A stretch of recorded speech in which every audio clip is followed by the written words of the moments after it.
دوستای عزیز سلام، وقت بخیر. امروز آمدیم سر کار یک از قومای عزیز در شهر شیراز به اسم علیرضا کریمی. این کار ساختمان سازی انجام میده و هم خیلی در طبق بالا رسنده کار. ماشاءالله فکر کنم طبق 12 یا 13. بریم باهاش صحبت کنیم ببینیم کار ایران چطوره، سختی های کار چطوره.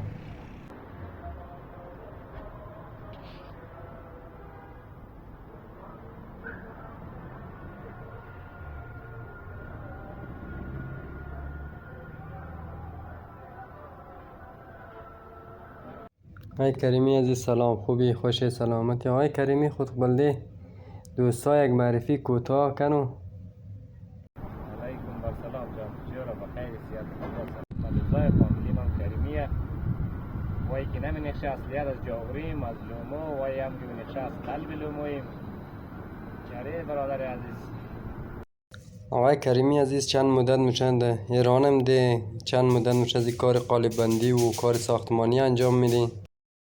به ایران 2-3 دفعه رفتم، من دو مقصد حالی این دفعه خود 3 سال میشه در ایرانی. فعلا در 3 سال میشه، در کل 8 سال میشه که در ایران نوروم این در کل 8 سال میشه. از 16 سالگی در ایران رفتم آمدم، ولی فعلا این دفعه 3 سال میشه بعد از سقوط دولت. یه کارشم چند طبقه الان طبق چندوم هستین؟ این کار قد خیرش کسته یک 14 طبقه، قد خرپشتش 15 طبقه دیگه. فعلا در طبقه 13 قرار داره دیگه. تقریبا 1.5 سال میشه دیگه. ارتفاع از ساختمانم خیلی رفته بالا دوستای عزیز. آقای کریمی متراژ دستت هسته که از زمین تا همین طبقه 13 که شما کار می‌کنین چند متر در حدودی؟ حالا متراژ دقیقش که نه، ولی خیلی بالا دیگه. تقریبا به 30 چند متر میرسه در روی نقشهش کسته، 37 متر 30 چند متر.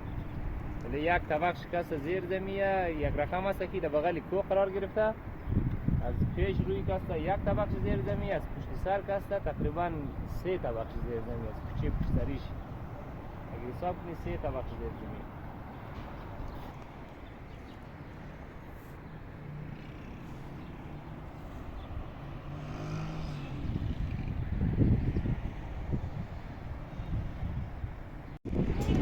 در این همه کار ساختمانی، مثلا نماکاری، آجورکاری، دیوارچینی یا مثلا برقکشی و چیای دیگه، به نظر مردم خیلی هم میتر راحت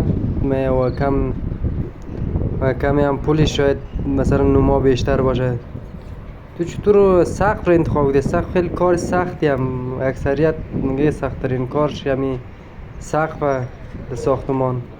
باز پرسان کنیم ما در کل مو کستم زو نسل تا نسل از مو قالیبندی ما دیگه کارم بلدیم، بلوکچینی هم بلدیم، یک کاشکاری را کم بیش بلدیم.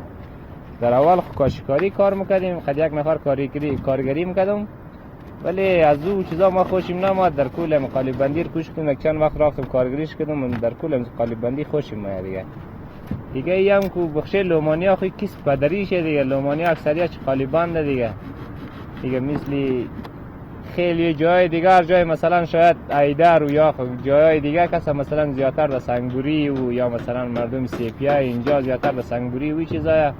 لومانیا اکثریت چه کسا قالیبنده، خیلی کم اگه دیگه کار داشته، اکثریت چه بس قالیبنده دیگه.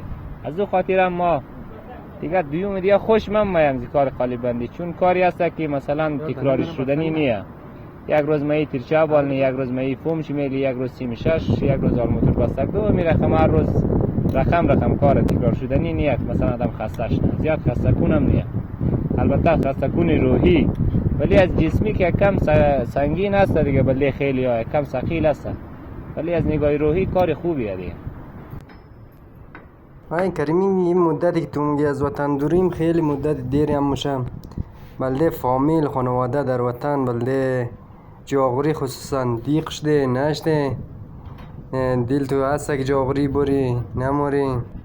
والله دیق را خو زیاد دیق میشه، خصوصا بخشه فامیل خصوصا بخشه پدر مادر، ولی بخشه جاغوری خیلی زیاد دیق شدیم. مقصد چاره نیه دیگه، چیز کار کنیم نموشم که بریم دیگه. این دفعه 3 سال میشه اینجی دیگه. میتر منده و خدا پاسپورت هم نداره دیگه که بری اگر رافتی باز زمدون شی باز مشکل میشه دیگه.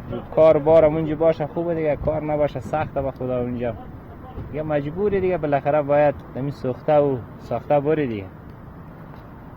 بعد آقای کریمی بخش یک سوال، مجردی یا متأهلی؟ ما با اجازه تو دیگه مجرد مطلق، مجرد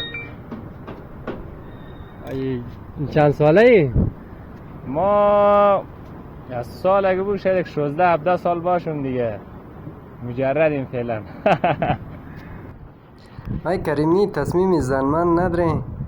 نمیخوای زن کنی همین ایران یا افغانستان؟ نه تصمیمش خود تصمیم داریم ولی فعلا وقت چی نیه، شرایط چی نیه، همزه خاطر اگه نه تصمیمش خاصه دیگه بالاخره پس یا پیش باید زن کنیم.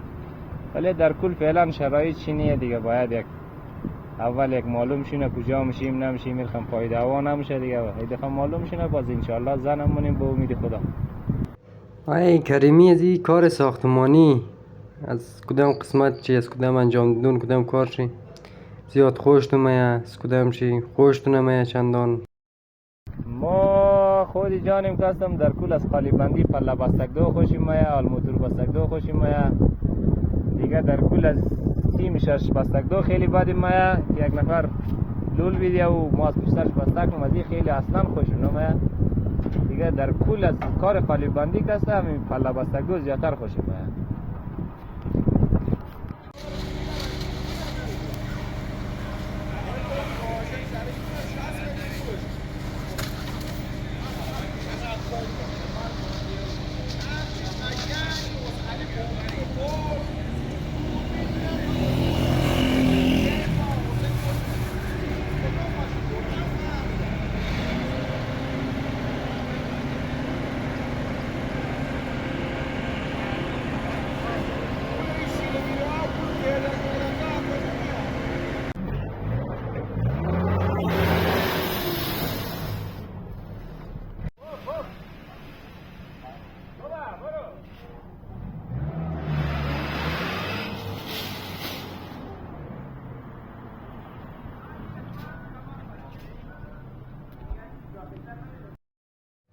خب کریمی جان تشکر، موفق باشی انشالله، بخیر کار تمام کنی، بخیر هم افغانستان بری، به آرزوهای خود برسی.